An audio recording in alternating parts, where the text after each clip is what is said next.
శ్రీ గురుభ్యో నమః. ధర్మరాజుకు రాజసూయాగం చేసినాక అహంకారం వస్తుందండి. వచ్చిన తర్వాత చిన్న విషయం చెప్తున్నానండి.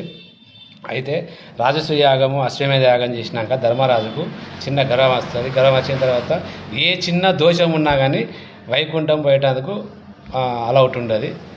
కాకపోతే ఏమవుతుందంటే అహంకారం ఈ ధర్మరాజు అహంకారము ఎట్లా తీసేయాలని శ్రీకృష్ణ పరమాత్మ ఆలోచిస్తాడు. ఆలోచించిన తర్వాత పొద్దున ధర్మరాజు దగ్గరికి వస్తాడు. ధర్మరాజా మనకి ఇక చిన్న పౌండ్కి ఇట్లా వేద్దాన్ని తీసుకుపోతాడు. తీసుకుపోయిన తర్వాత ఎక్కడికి తీసుకుపోతాడంటే పాతాళ లోకంలో బలిచక్రవర్తి దగ్గరికి తీసుకుపోతాడు. బలిచక్రవర్తి దగ్గరికి పోయేటప్పుడు ఏమవుతుందంటే బలిచక్రవర్తి శ్రీకృష్ణ పరమాత్మ అవతార పురుషుడు మహావిష్ణువు వస్తాడని చెప్పి ఆయన ఏం చేస్తాడంటే ఆయన మంది ఎమ్మెల్యేతో రాజు లెక్క మా సైన్యంతో వస్తాడు. ధర్మరాజు భయపడతాడు. బావా ఈ బలిచక్రవర్తి యుద్ధానికి వచ్చేటట్టున్నది బావా, నాతో వెనక అంటే ఏ ధర్మరాజా నేను ఉన్నాయా నీకెందుకు నా వెనకరా అంటాడు ధర్మరాజు. అన్నవాళ్ళు సరే అంటాడు. ధర్మరాజు వెనక శ్రీకృష్ణుడు ముందర పోయిన తర్వాత ఆయన బలిచక్రవర్తి శ్రీకృష్ణుని దగ్గరికి వచ్చి పరమాత్మ నీ గురించి నేను వస్తున్నా అని తీసుకుపోతాడు.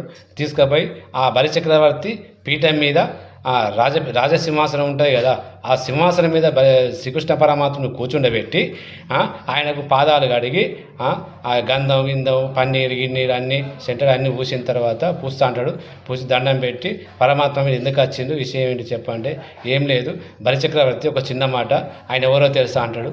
అన్నవాళ్ళే విన్నాడు. బలి ఒక నా మాటిన అంటాడు. ఏంటిది అంటే ఏం పరమాత్మ చెప్పనగానే ఆయన ఎవరో తెలుసా అంటే నాకు తెలియదు అంటాడు బలిచక్రవర్తి.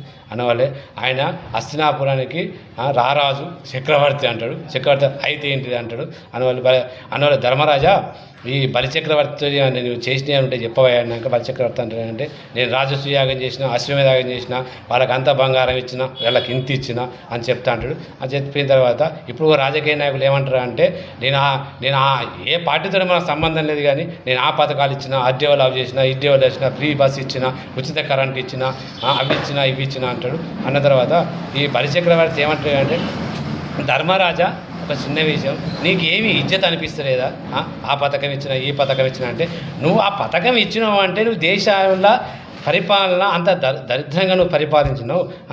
నా రాజ్యాన్ని ఎట్లున్నదంటే మేము వ్యవసాయం చేసుకుంటాం కదా, మా ప్రజలు చేసిన తర్వాత పక్షులకు ఎంత తిండి తినిసి కావాలో అంత పొలాలలో ఇడిచిపెట్టేస్తాం. మీ దగ్గర పబ్లిక్లు ఆ పథకాలకు అలవాటు పడుతుండంటే పబ్లిక్ ఎంత దీనంగా ఉన్నారో అర్థం చేసుకోవాలి. అది మేము చేయాల్సినది. నా దేశంలో ఎట్లున్నదంటే నేను పిరికెడ గింజలు పోసినా కానీ మా దగ్గర పిట్టలు కూడా రావయ్యా, చెప్పుకుంటానికి నీకేం ఇజ్జత్ అనిపిస్తలేదా అని అంటాడు ధర్మరాజును. ఇలాంటి పరిపాలన ఉంటే